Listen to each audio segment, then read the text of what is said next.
ನಮಸ್ತೆ ವೀಕ್ಷಕರೇ. ಇವತ್ತು ನಾನು ನಿಮಗೆ ರಾಗಿಯನ್ನು ಉಪಯೋಗಿಸ್ಕೊಂಡು ನಾವು ಕೆಲವೊಂದಷ್ಟು ಐಟಮ್ಗಳನ್ನು ಮಾಡ್ತೀವಿ. ಅಂಥದ್ರಲ್ಲಿ ನಾನು ಇವತ್ತು ಮಹಿಳೆಯರಿಗೆ ಒಂದು ಅವರ ಮಾಸಿಕ ಒಂದು ದಿನಗಳಲ್ಲಿ ಅವರಿಂದ ಆಗ್ತಕ್ಕಂಥ ಒಂದು ನೋವನ್ನು ತಡ್ಕೊಳ್ಳಿಕ್ಕೆ ನಿವಾರಣೆ ಬೇಕು ಅನ್ನೋದನ್ನು ರಾಗಿಯಿಂದ ಹೇಗೆ ನಾವು ಅದನ್ನು ನಿವಾರಿಸ್ಕೋಬೋದು ಅನ್ನೋದನ್ನ ನಾನು ಹೇಳ್ಕೊಡ್ತಾ ಇದ್ದೀನಿ. ನಾನಿಲ್ಲಿ ರಾಗಿಯನ್ನು ತೊಗೊಂಡಿದ್ದೀನಿ. ಸ್ವಲ್ಪ 1 ಕಪ್ ರಾಗಿ ತೊಗೊಂಡಿದ್ದೀನಿ ಅಂತ ಅಂದ್ಕೊಳ್ಳಿ. ಇದನ್ನು ನಾನು ಚೆನ್ನಾಗಿ ತೊಳೆದು ಮೊಳಕೆ ಬರೆಸಿ ಒಣಗಿಸಿದ್ದೀನಿ ಬಿಸಿಲಲ್ಲಿ ತುಂಬ ದಿನ ಒಣಗಿಸ್ಬಾರ್ದು, ತುಂಬ ಹೊತ್ತು ಒಣಗಿಸ್ಬಾರ್ದು ಅಂತ ಹೇಳ್ತಾರೆ. ಅದಕ್ಕೆ ನಾನು ಒಂದು ಸ್ವಲ್ಪ ದಿನ ಮಾತ್ರ, ಸ್ವಲ್ಪ ಟೈಮ್ ಮಾತ್ರ ಒಣಗಿಸಿದ್ದೀನಿ. ಅಂದರೆ ಒಂದು ಗಂಟೆ ಎಳೆ ಬಿಸಿಲಿನಲ್ಲಿ ಒಣಗಿಸಿ ತೆಗೆದಿಟ್ಕೊಂಡಿದ್ದೆ.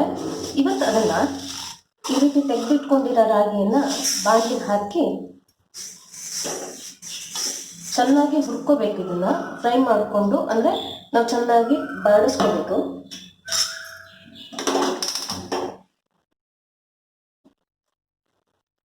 ಇದರಿಂದಾಗಿ ಒಂದು ಮಹಿಳೆಯರಲ್ಲಿ ಹೆಚ್ಚಿನ ರಕ್ತಸ್ರಾವವಾಗ್ತಾ ಇದ್ರೆ ಅದು ಕೂಡ ಇದರಲ್ಲಿ ಕಡಿಮೆ ಆಗುತ್ತೆ.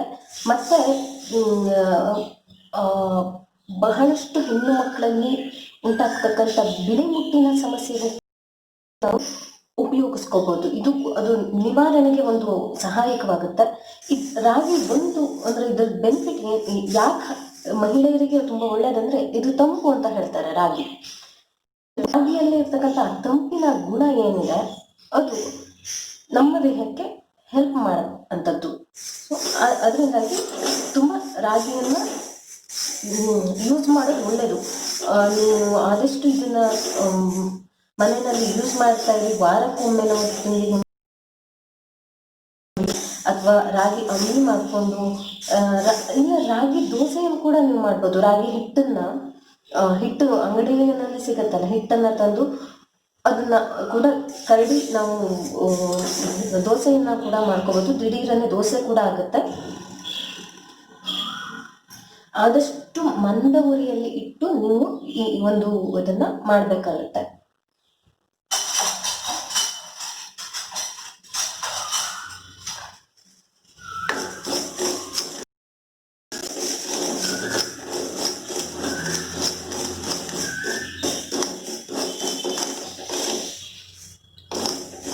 ಕಾಣಿಸ್ತಾ ಇದೆಯಾ?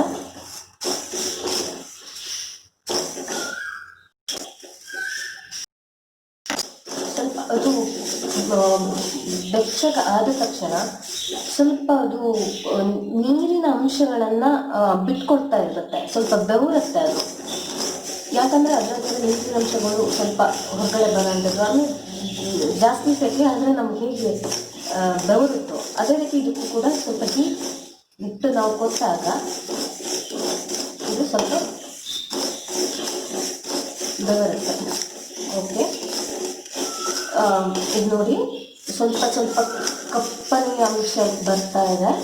ರಾಗಿ ಕಾಣಿಸ್ತಾ ಇದೆಯಲ್ಲ?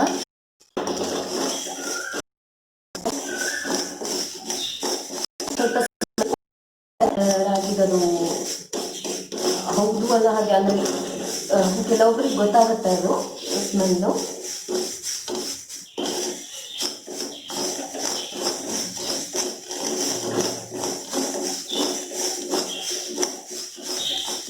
ಓಕೆ, ಈಗ ಇದಾಗಿದೆ. ಇದನ್ನು ನಾನು ಆಫ್ ಮಾಡ್ತಾ ಇದ್ದೀನಿ. ಆಫ್ ಮಾಡಿ ಈಗ ನಾನು ಮತ್ತೊಂದು ಪ್ಲೇಟಿಗೆ ನಾನು ಇದನ್ನು ಹಾಕ್ಕೊಳ್ತಾ ಇದ್ದೀನಿ.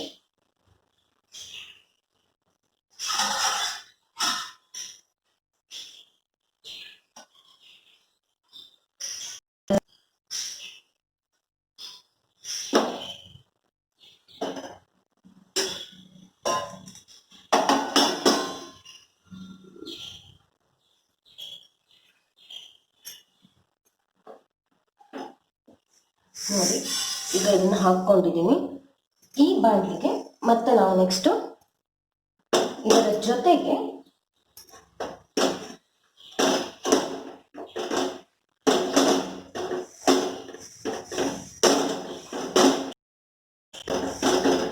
ಇದರ ಈಗ ಅದಕ್ಕೆ ಸ್ವಲ್ಪ ಜೀರಿಗೆ ಮತ್ತೆ ಕೊತ್ತಂಬರಿಯನ್ನು ಹಾಕೋಣ.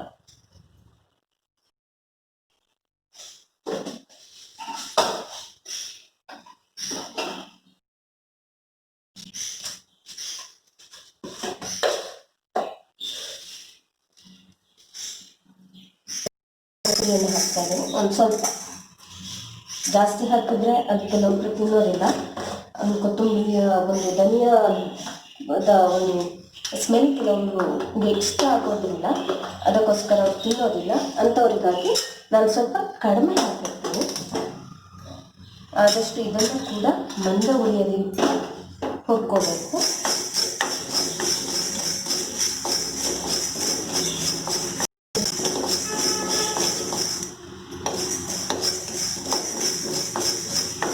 ಕಾಣಿಸ್ತಾ ಇದಲ್ಲ,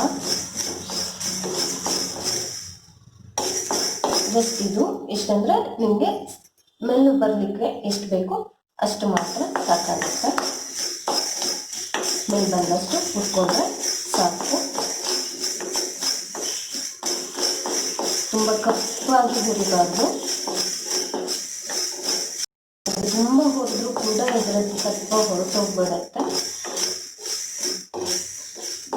ಹೆಣ್ಮಕ್ಳಿಗೆ ನಿಜ ಹೇಳ್ಬೇಕಂತಂದ್ರೆ ಹೆಣ್ಮಕ್ಳಿಗೆ ಕಾಫಿ ಟೀ ಅದಕ್ಕಿಂತ ಈ ಟೈಪಿನ ಮಾಡ್ಕೊಂಡು ಕುಡಿದಾಗ ಅವರಿಗೆ ಸ್ವಲ್ಪ ಆರಾಮಾಗಿರ್ತಾರೆ. ಇದ್ರ ಜೊತೆಗೆ ನಾವು ಇದ್ರ ಜೊತೆಗೆ ಜೀರಿಗೆ ಮೆಂತ್ಯನೂ ಕೂಡ ಹಾಕ್ತೀವಿ. ಹಾಕೋದ್ರಿಂದಾಗಿ ಅದು ಮೆಂತ್ಯ ಕೂಡ ಹೆಣ್ಮಕ್ಳಿಗೆ ತುಂಬ ಒಳ್ಳೆಯದು. ಆದರೆ ಯಾವುದೇ ಆಗಲಿ ಅತಿಯಾದರೆ ಅಮೃತ ಕೂಡ ವಿಷ ಅಂತ ಹೇಳ್ತಾರೆ. ಜಾಸ್ತಿ ಯೂಸ್ ಮಾಡಬೇಡಿ, ಎಷ್ಟು ಬೇಕೋ ಅಷ್ಟು.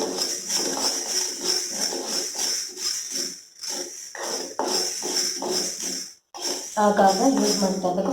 ಈ ರೀತಿಯಾಗಿ ಈ ಕೊತ್ತಂಬರಿಯನ್ನು ಕೂಡ ನೀವು ಹಾಗೆ ಧನಿಯವನ್ನು ಹಾಗೆ ನೀವು ಪುಡಿ ಮಾಡಿ ಒಂದು ಸಣ್ಣ ಡಬ್ಬಿಯನ್ನು ಶೇಖರಿಸಿ ಇಟ್ಕೊಂಡ್ರೆ ಈಗ ನಿಮಗೆ ಕಾಫಿ ಟೀ ಬದಲು ಅದನ್ನು ಹಾಕಿ ಹಾಲಿಗೆ ಹಾಕ್ಕೊಂಡು ಕುಡಿಬೋದು. ಅದು ಕೂಡ ಹೆಲ್ತಿಯಾಗಿರುತ್ತೆ. ಈಗ ಆಗಿದೆ. ಇದನ್ನು ಕೂಡ ನಾನು ರಾಗಿಯ ಜೊತೆಗೆ ಹಾಕ್ಕೋತಾ ಇದ್ದೀನಿ. ಈಗ ಇದಕ್ಕೇನೆ ನಾನೀಗ ಸ್ವಲ್ಪ ಜೀರಿಗೆಯನ್ನು ಕೂಡ ಹಾಕ್ತಾ ಇದ್ದೀನಿ. ಜೀರಿಗೆಯನ್ನು ಜಾಸ್ತಿ ಹಾಕೋದು ಬೇಡ, ಸ್ವಲ್ಪ ಹಾಕಿದ್ರೆ ಸಾಕಾಗುತ್ತೆ.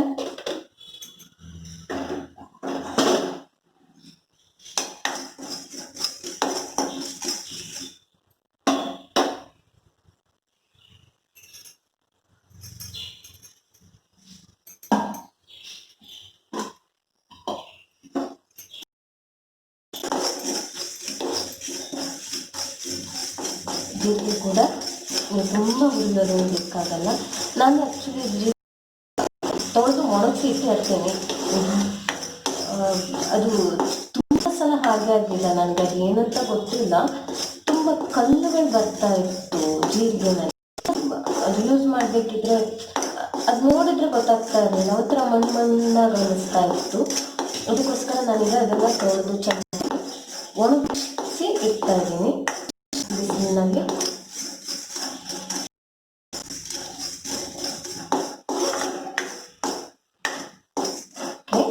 ಇದು ಕೂಡ ಆಗಿದೆ. ಈಗ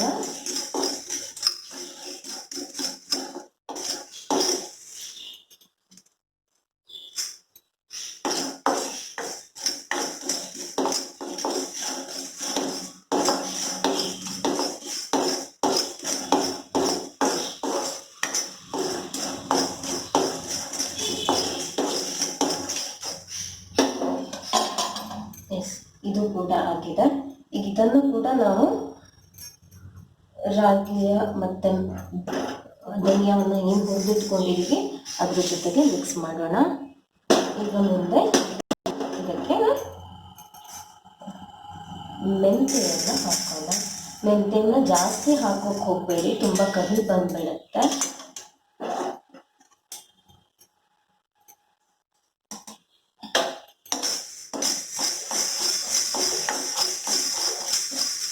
ಇದನ್ನು ಕೂಡ ತುಂಬ ಹುರಿಯೋದೇನು ಬೇಕಾಗಲ್ಲ, ನೀವು ಸ್ವಲ್ಪ ಬೆಚ್ಚಗೆ ಮಾಡಿದರೆ ಸಾಕು.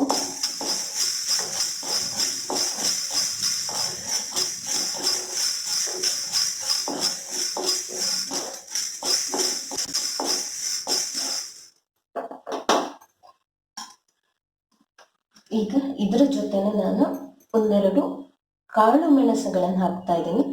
ಕಾಳು ಮೆಣಸು ಯಾಕಂದ್ರೆ ಅಂದ್ರೆ ತುಂಬಾ ಪೀರಿಯಡ್ಸ್ ಪ್ರಾಬ್ಲಮ್ ಇದ್ದವರು ಕಾಳು ಮೆಣಸನ್ನು ಜಾಸ್ತಿ ಹಾಕೋಕ್ ಹೋಗ್ಬೇಡಿ. ನಾನು ಯಾಕೆ ಹಾಕ್ತಾ ಇದ್ದೀನಿ ಅಂದ್ರೆ ನಾನು ಟೇಸ್ಟ್ ಕೊಡುತ್ತೆ, ಮತ್ತೆ ನಾನು ಬೇರೆ ಏನಿಲ್ಲ, ನಾನು ಕಾಫಿ ಟೀ ಗಿಂತ ನಾನು ಇಂಥದ್ದನ್ನ ಜಾಸ್ತಿ ಯೂಸ್ ಮಾಡೋದ್ರಿಂದ ನನಗೆ ಬೆಟರ್ ಅಂತ ಅನ್ಸುತ್ತೆ. ಅದಕ್ಕೆ ನಾನು ಸ್ವಲ್ಪ ಅಂದ್ರೆ ಇದಕ್ಕಾಗಿ ಬೇಕಾಗತ್ತೆ ಅಂತ ಜಾಸ್ತಿ ಯೂಸ್ ಮಾಡೋದ್ರಿಂದ ಕಾಳು ಮೆಣಸು ನನಗೆ ಒಂದು ಟೇಸ್ಟಿಗೋಸ್ಕರ ನಾನು ಅದನ್ನ ಹಾಕ್ಕೊಳ್ತಾ ಇದ್ದೀನಿ.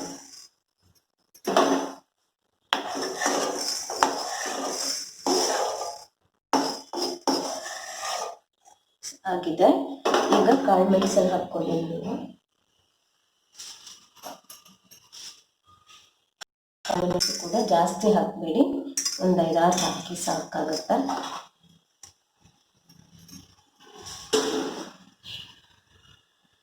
ಇದರ ಜೊತೆಗೆ ನೀವು ಬಾದಾಮ್ ಎಲ್ಲವನ್ನು ಹಾಕಿ ಪುಡಿ ಮಾಡಿ ಇಟ್ಕೋಬಹುದು, ಏನಾಗೋದಿಲ್ಲ. ಇದು ಎಲ್ಲರಿಗೂ ಕೂಡ ಹೆಲ್ತಿಗೆ ಒಳ್ಳೆಯದಾಗುತ್ತೆ. ಶುಂಠಿ, ಇದರ ಜೊತೆಗೆ ಒಣ ಶುಂಠಿ ಇದ್ರೆ ಅದನ್ನು ಕೂಡ ನೀವು ಹಾಕ್ಬೋದು, ಅದು ಕೂಡ ಒಳ್ಳೆಯದೇ.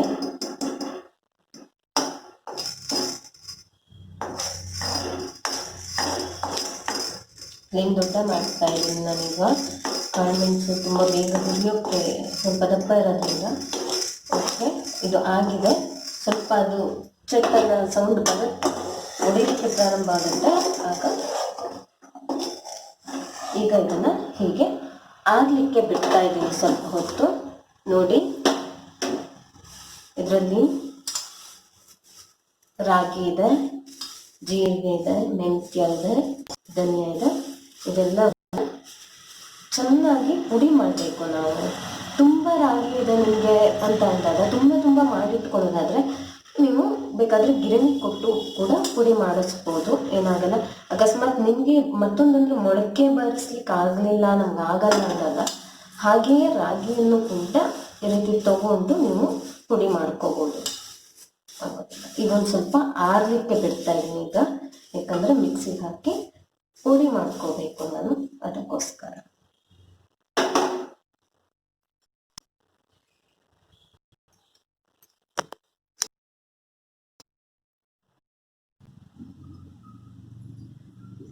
ನೋಡಿದ್ರಲ್ಲ ವೀಕ್ಷಕರೇ, ಈ ರೀತಿ ಚೆನ್ನಾಗಿ ಪೌಡ್ರ್ ಹಾಕಿದೆ. ಇದು ಈಗ ಕಾಣಿಸ್ತಾ ಇದೆಯಾ?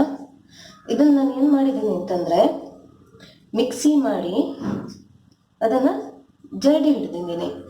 ಸಾಣಿಸಿದಾಗ ಅದು ಸ್ವಲ್ಪ ಸ್ಮೂತಾಗಿ ಪೌಡ್ರಾಗಿ ಬರುತ್ತೆ. ಈಗ ಇದನ್ನು ಯೂಸ್ ಮಾಡ್ಬೋದು ಅಂತ ಹೇಳ್ತೀನಿ. ಪಾತ್ರೆ ಇಟ್ಕೊಳ್ಳಿ. ಒಂದು ಅರ್ಧ ಕಪ್ನಷ್ಟು ನೀರು ಹಾಕ್ತಾ ಇದ್ದೀನಿ.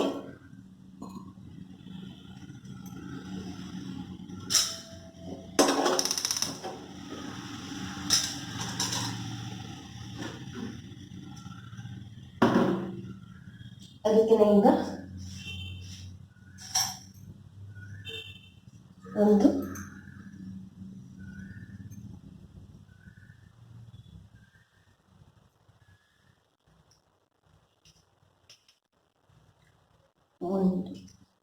ಒಂದೂವರೆ ಚಮಚ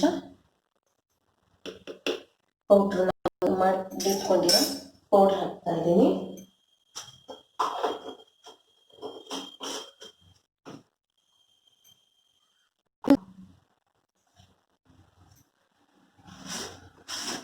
ಅದಕ್ಕೆ ಈಗ ನಾನು ಬೆಲ್ಲವನ್ನು ಸೇರಿಸ್ತಾ ಇದ್ದೀನಿ.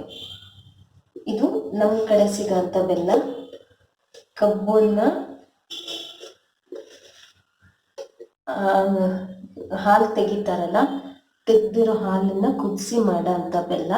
ನಾನು ಸ್ವಲ್ಪ ಸ್ವೀಟ್ ಜಾಸ್ತಿ ತಿನ್ನೋದ್ರಿಂದ ನಾನು ಸ್ವಲ್ಪ ಜಾಸ್ತಿ ಬೆಲ್ಲವನ್ನು ಹಾಕೋತಾ ಇದ್ದೀನಿ. ಆದಷ್ಟು ಬೆಲ್ಲವನ್ನು ಯೂಸ್ ಮಾಡಿ, ಸಕ್ಕರೆಯನ್ನು ಜಾಸ್ತಿ ಯೂಸ್ ಮಾಡೋಕ್ಕೆ ಹೋಗಬೇಡಿ. ಬೆಲ್ಲ ಎಷ್ಟು ಬೇಕೋ ಅಷ್ಟು ಬೆಲ್ಲವನ್ನು ಹಾಕ್ಕೋಬೋದು.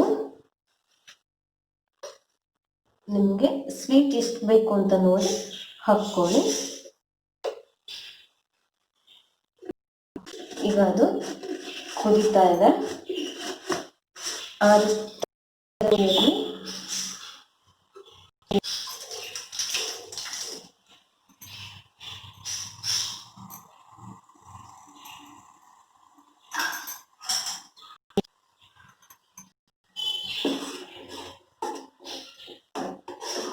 ಗಂಟಾಗಲಿಕ್ಕೆ ಬಿಡಬಾರ್ದು. ನಾನು ಸ್ವಲ್ಪ ಬಿಟ್ಬಿಟ್ಟೆ ಅಂತ ಚೂರು ಗಂಟಾಗಿದೆ. ಗಂಟಾಗಲಿಕ್ಕೆ ಬಿಡಬೇಡಿ, ಚೆನ್ನಾಗಿ ಕಲಿತಿದೆ.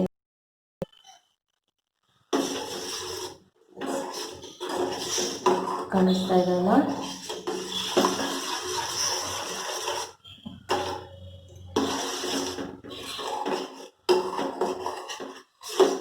ಇದು ಯಾವ ರೀತಿ ಬರುತ್ತೆ ಅಂತಂದ್ರೆ ಚಿಕ್ಕಾಗಿ ಈಗ ದಪ್ಪನಾಗಿ ಬರುತ್ತೆ. ಇದು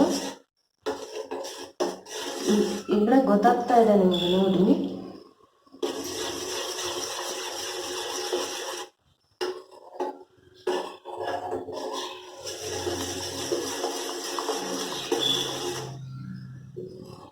ಇದು ಅದು ಒಂಥರ ಪೇಸ್ಟ್ ತರ ಆಗುತ್ತೆ.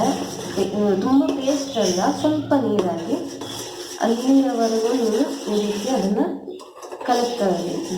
ತಡ ಹಿಡಿಲಿಕ್ಕೆ ಮತ್ತೆ ಗಂಟಾಗಲಿಕ್ಕೆ ಬಿಡಬೇಡಿ. ಇದು ಆಲ್ಮೋಸ್ಟ್ ಇನ್ನು ಗಂಟಾಗೋದು ಒಂದ್ಸಲ ಫಸ್ಟ್ ಚೂರು ಇದಾಗ್ತಾ ಇತ್ತು ಅಷ್ಟೇ. ಆದರೆ ಇದು ನಾವು ಹುರಿದಿರ್ತೀವಲ್ಲ, ರಾಗಿಯ ಹುರಿ ಹಿಟ್ಟು ಕೂಡ ಗಂಟಾಗೋದಿಲ್ಲ. ಬರಿಯ ರಾಗಿಯನ್ನು ಹುರಿಯದೇ ನಾವು ಹಾಗೆ ರಾಗಿಯನ್ನು ಹಾಕಿದಾಗ ಅದು ಸ್ವಲ್ಪ ಗಂಟಾಗುತ್ತೆ. ಇದು ಆ ರೀತಿ ಗಂಟಾಗೋದಿಲ್ಲ. ನಿಮಗೆ ನೋಡಿ ಕಾಣಿಸ್ತಿದಲ್ಲ, ಕಾಣಿಸ್ತಿದಲ್ಲ? ಈ ರೀತಿ ಬರುತ್ತೆ.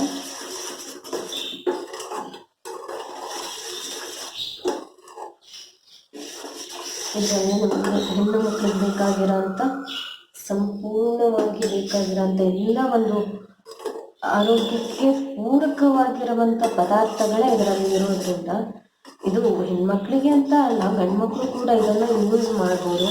ತುಂಬ ಬಾಯಲ್ಲಿ ಗುಳ್ಳೆಗಳಾಗ್ತಾ ಇದ್ದಂಥವ್ರು, ಇಲ್ಲ ಬಾಯಲ್ಲಿ ಹುಣ್ಣ ಆಗುತ್ತೆ ಅಂತ ಹೇಳ್ತಿರಲ್ಲ, ತುಂಬ ಊಟ ಮಾಡ್ಲಿಕ್ಕೆ ಕಷ್ಟ ಆಗುತ್ತೆ, ತುಂಬ ಚೆನ್ನಾಗಿ ಮಾತಾಡ್ಲಿಕ್ಕೆ ಕಷ್ಟ ಆಗುತ್ತೆ, ಆ ರೀತಿಯೆಲ್ಲ ಆಗುತ್ತೆ, ಅಂಥವ್ರು ಕೂಡ ಇದನ್ನು ಯೂಸ್ ಮಾಡ್ಕೋಬೋದು. ಯಾವುದೇ ಸೈಡ್ ಎಫೆಕ್ಟ್ಸು ಇಲ್ಲ ನೋಡಿ ನೀವು ಯೂಸ್ ಮಾಡಿದ್ರೆ.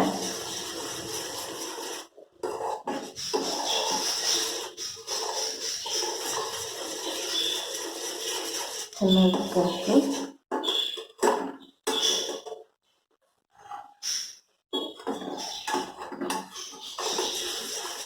ಇದೀಗ ಆಗ್ತಾ ಬಂದಿದೆ.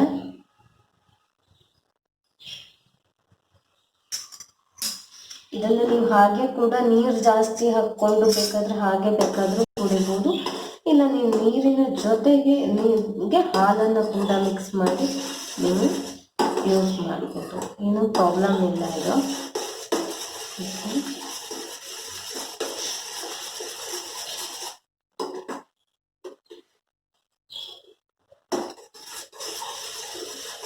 ಆದಷ್ಟು ಮಂದ ಉರಿಯಲ್ಲೇ ಮಾಡಿ.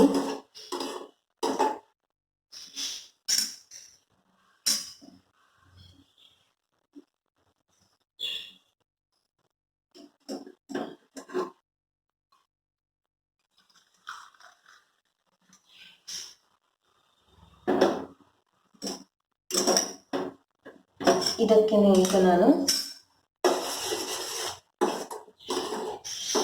ಹಾಲು ಹಾಕ್ತಾ ಇದ್ದೀನಿ. ನಿಮ್ಗೆ ಎಷ್ಟು ಬೇಕೋ ಅಷ್ಟು ಹಾಲನ್ನು ಹಾಕ್ಕೋಬಹುದು.